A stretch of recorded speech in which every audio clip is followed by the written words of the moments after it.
Et je vais maintenant céder la parole à Madame la députée de Joliette.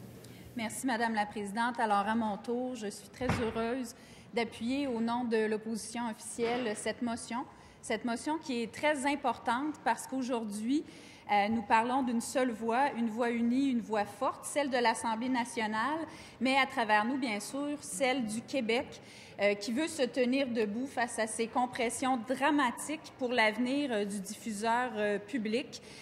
Dramatique, pourquoi? Parce que d'une part, c'est la production culturelle qui est mise en péril, c'est le travail de nos artistes et de nos artisans, mais c'est aussi, comme on l'a déjà mentionné, mettre en péril la qualité de l'accès à une information diversifiée, une information publique de qualité en français, qu'elle soit locale, régionale, nationale ou internationale. On sait tous à quel point l'accès à cette information-là est fondamental en démocratie, à quel point c'est un pilier de pouvoir avoir des citoyens informés pour être capables de débattre correctement.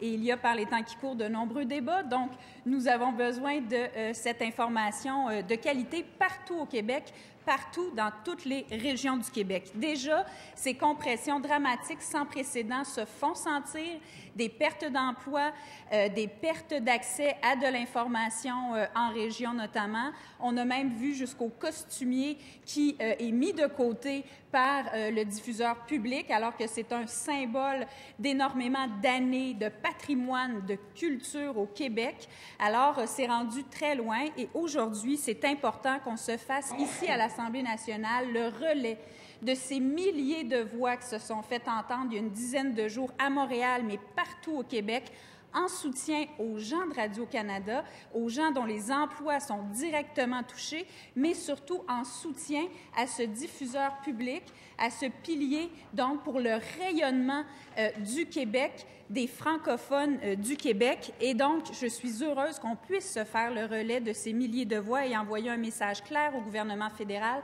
que j'invite ma collègue de la Culture et des Communications à porter haut et fort et à demander clairement au gouvernement fédéral de faire marche arrière et de réduire et d'annuler ces compressions qui déjà ont des impacts majeurs. Merci beaucoup.